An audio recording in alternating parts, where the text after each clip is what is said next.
is the way.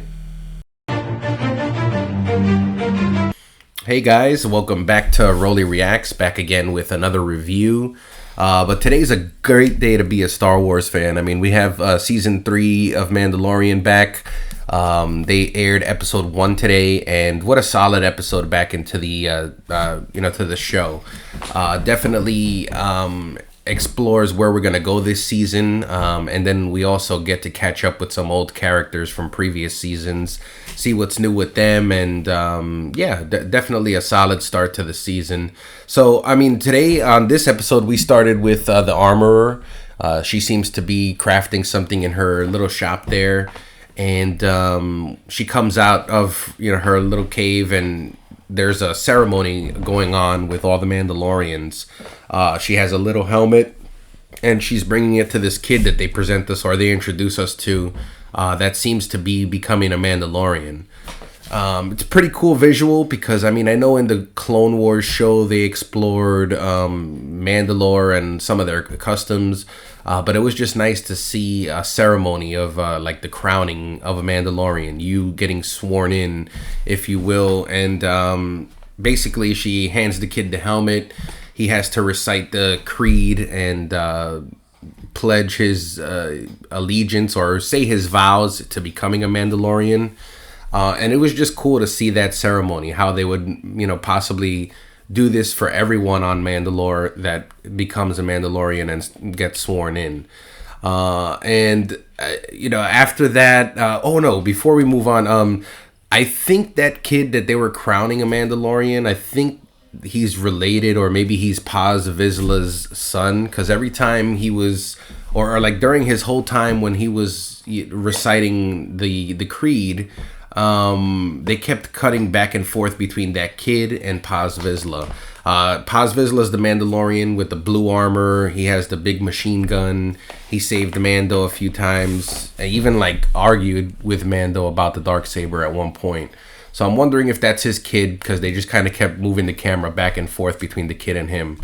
And I think it's just amazing how they could do that, without seeing somebody's facial expression, just kind of camera angles at the mask. They're able to kind of portray, I mean, what I got from it was, this is a proud father seeing his son follow the family tradition. So I thought that was pretty cool. But yeah, after that ceremony, he gets knighted Mandalorian, and then this big megalodon type beast comes out of the water there, starts attacking all the Mandalorians, and it's awesome action scene. I mean, you see all the Mandalorians taking off on their jetpacks. They're shooting harpoons from their armor, and blasting it with their blasters. And it was just cool to see all these Mandalorians again get in formation and help each other out, and save the younglings, send them the younglings. Killing younglings. Send them to inside for cover, and just shows how tight their bond is, with everybody that is a Mandalorian. So I loved that. But I mean, they weren't able to kill this thing, so that's when we get the entrance of Mando. He comes in on his Naboo starfighter, and he just starts shooting that thing, sends a few missiles its way, and takes it out, saves the day. And it was just a solid intro scene, to see Mando again. You see him kind of yeah, I did that, you're welcome. And then, you see Baby Grogu pop out of the top of the ship. So, we get to see that they're back together. And it's just a nice intro to the episode. After that, we move over to Mando having a discussion with the armorer. She's basically telling him, I don't know why you came back. You've been banished from here. You broke the code, and you're not welcome here, basically. And that's when he informs her that I understand what I did was wrong, but based on our scripture and the texts from Mandalore, if you go back to Mandalore and bathe in the waters over there, you could get yourself back into becoming a Mandalorian. And she agrees, that's what it does say. She does, however, warn him that, after the Empire went through there, they kind of flattened everything and nothing's really left. So good luck with that. But he's still going to attempt to do it. he still plans on redeeming himself and staying true to being a Mandalorian. So she respects it. She basically tells him, "Hey, this is the way," and that's what happens. So he heads off. He goes. He's headed to the port of Navarro to see Grief Karga. And during the trip there, in hyperspace, they see, or Baby Grogu's looking out and he's just like mesmerized by hyperspace. But they also include those whales swimming through hyperspace that they introduced us in Rebels. So I thought that was pretty cool. I mean, I thought it was kind of cheesy to have space whales floating in the sky, but I think it's cool that they're incorporating a lot of stuff from the animated shows, and they're not kind of dismissing that like they have in the past, stating that, or acknowledging and saying that the animation is not as important as live action. They're actually bringing a lot of that stuff over, and a lot of that is due to Dave Filoni being a creative on the show, which is George Lucas' heir, basically. He's the one that is creative on this show and why this show is so great. So it's cool to see those things incorporated. But we get to the Port of Navarro, and it looks like a completely different place. It's not what it was before, all doom and gloom, scum and villainy. It's actually a nice place now. It seems to be flourishing. You see everybody dressed in like high class clothes. Businesses thriving, and it's just totally different from what it was. So as Mando and Baby Grogu are going through the city, you see a statue of IG-11, which I thought was super cool. It's like what is it, like a monument for their center, or their centerpiece of town, and honoring the sacrifice he made to keep this, or have this city the way it is now. And then at that moment, Grief makes his entrance, invites them inside to catch up. Obviously, with everything that's changed around here, they do have a lot to discuss. And during their chat, Grief basically tells Mando, now we are like the number one port and trade. We're like the number one trade port here in the Outer Rim. There seems to be no end in sight. I mean, at this point, they're prospering, and they're gonna be for a while. So he tells Mando, or he offers Mando, he's like, hey, there'll be some land that you could have. You could live off of the land, make money, finally be at peace. You won't have to look over your shoulder. And Mando's appreciative of it, but he's just like, I have another task at hand, and I still have stuff that I have to do, personal things. So I appreciate it, but no thanks right now. I'm just basically here to look for a droid, specifically IG-11. I mean, that was a droid I could trust, and he obviously got stuff done and put himself in front of everything. So I want to see if I could rebuild him and stuff of that nature. And Grief is just like, why do you need an old dusty droid like that? We could just get you a brand new droid that'll, that's brand new and shiny. And Mando's like, no, I need somebody that's trustworthy, and I felt that droid was. So they're about to discuss that further when they get interrupted. Grief's droid basically tells Grief that there's a pirate down there. He's causing trouble in town. So Mando and Grief go down there to see what's up. And when they get there, it's we get introduced to this new character, Vane, and he has a group of pirates that he's with, and they're just kind of causing trouble. I guess they used to come into town to drink at a bar, and now the bar that they want to go into is no longer that, it's a school. So, they've replaced old bad habits with new resources for people to prosper in this town, and these pirates are all upset about that. So Grief kind of tells them, you could come to my office, we could have drinks there, there's no need to make a big scene, just come with me, and then you guys could be on your way after your drinks. And it almost reminded me of this scene from A Bronx Tale, when Sonny, the mafia boss, he basically tells the biker gang, you could have drinks, you could stay there, no problem, but then they just want to be difficult and they cause an issue. So they try to test Grief, try and see if he's soft now. I mean, he's dressed in all this high garb, and he seems to be doing well. And usually when somebody's comfy, they're no longer with that survival instinct or combative. So he's trying to test him out, see what he's made of. And Grief even warns him. He tells him, look, I know that it looks like everything's good and you may think that we've gone soft here, but don't try me. He warns him, don't do this. But this guy, he wants to show off in front of his friends, and he makes the first move, but Grief shuts that down, shoots him. Now you scared me. Mando backs him up by taking out 3 of his men like it's nothing, and it was just awesome. I mean, Mando's he's so chill. It's almost like breathing for him, taking these people out. He's just like shoots 3 of them, takes them out, and that definitely sends a message. I mean, you could see in this guy Vane's face, he's just like, oh my god, these people, they mean business. So he runs off, he gets out of there, and Mando even tells Grief, he's like, you sure you want to let this clown go? Because, I mean, he's probably going to come back, regroup, and it'll be worse next time. So, but Grief feels like this is sending a message, let him tell everybody out there that we're not to be messed with and shouldn't happen again.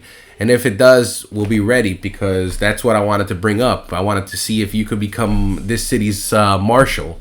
And it was a good transition, It's almost like when somebody's trying to sell you something and they kind of look for that open moment to bring it up. That's exactly what he did here. They're walking through town, and he's like, speaking of what just happened, I was wondering if you could become the marshal for our town, for our city. Obviously, you could keep it safe.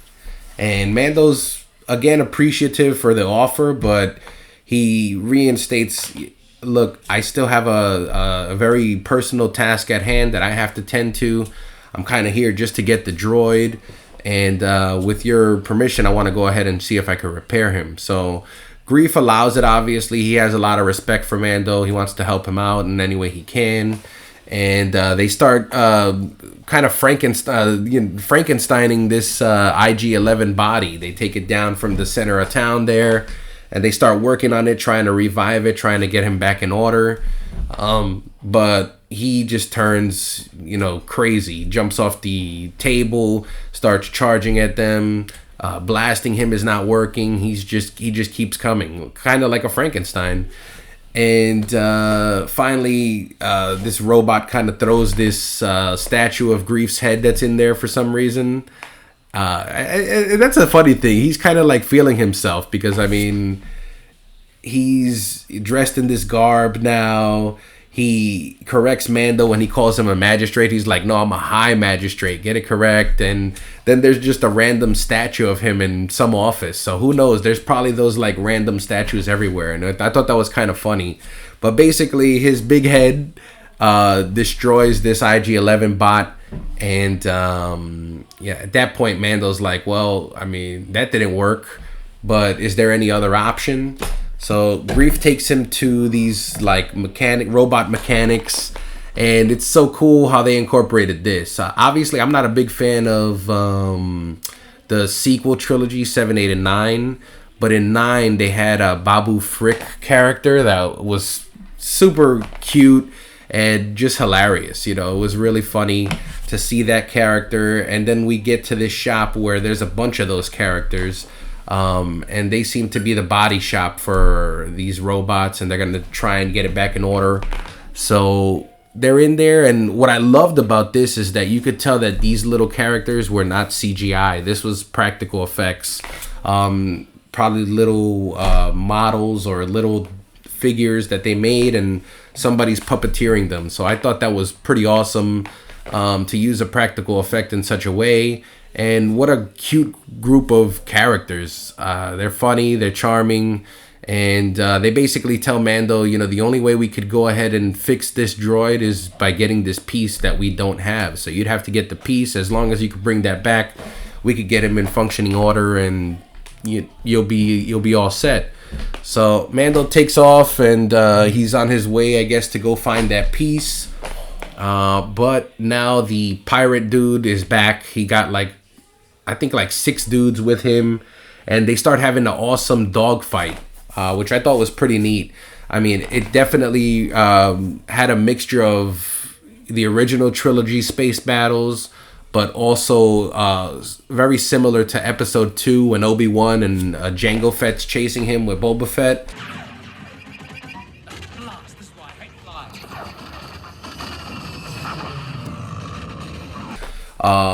It was, you know, a lot of going through the asteroids and blowing each other up. Mando, he's super technical, hiding behind rocks, coming up out of nowhere, taking them out. And the pirate Vane is just like dumbfounded again. He's like, man, you know, I thought you can't take these people out. You know, these people are definitely not to be messed with. And then we get introduced to like a main ship, I guess where all the rest of the pirate crew is. They all have their guns aimed at Mando's ship. And you see like this swamp looking character, which kind of looked a little silly, that swamp character. But he's making threats, telling Mando not to try it. Mando just basically flies by him and gets away, takes out the rest of Vane's guys. But Mando gets away and he makes his way to this other planet, Kalamala. And there, it's supposed to be a Mandalorian planet. There's this awesome Mandalorian castle that we get to. It looks cool. It looks like it should be Mando's house. I mean, it's the same color as his armor. And when his ship lands there, it just looks like it belongs. It's so cool.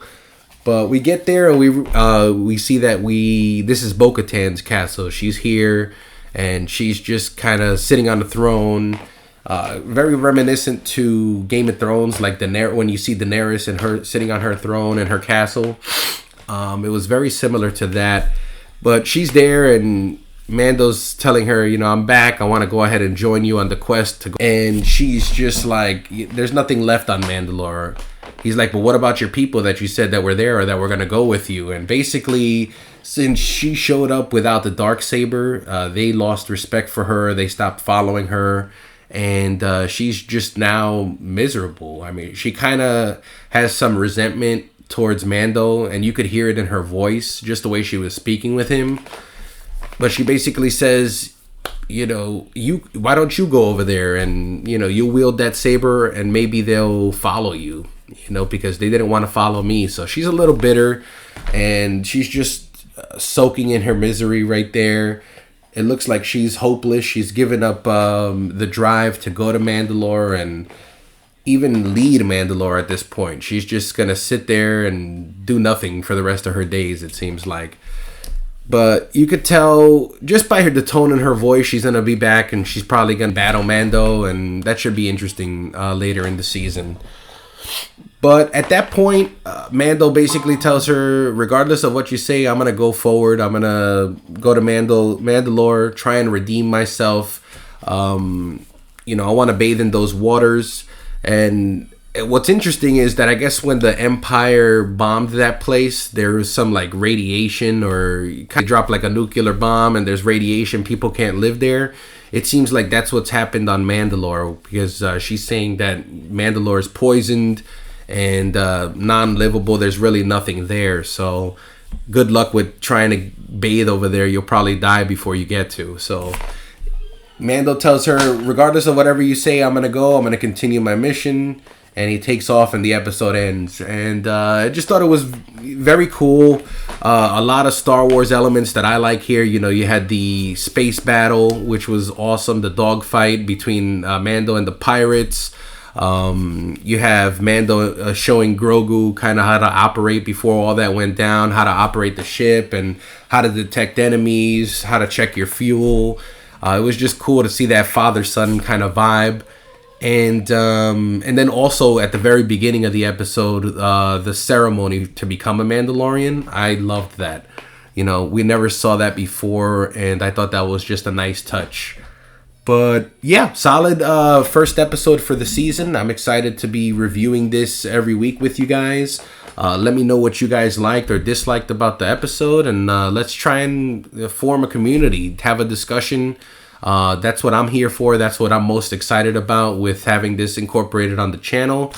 And again, I'm a huge Star Wars fan, so I would just love to, have a back and forth with everybody and have discussions about the stuff that we love. But until next time, guys, thank you so much for spending a little bit of time to listen to me ramble on about, my favorite thing.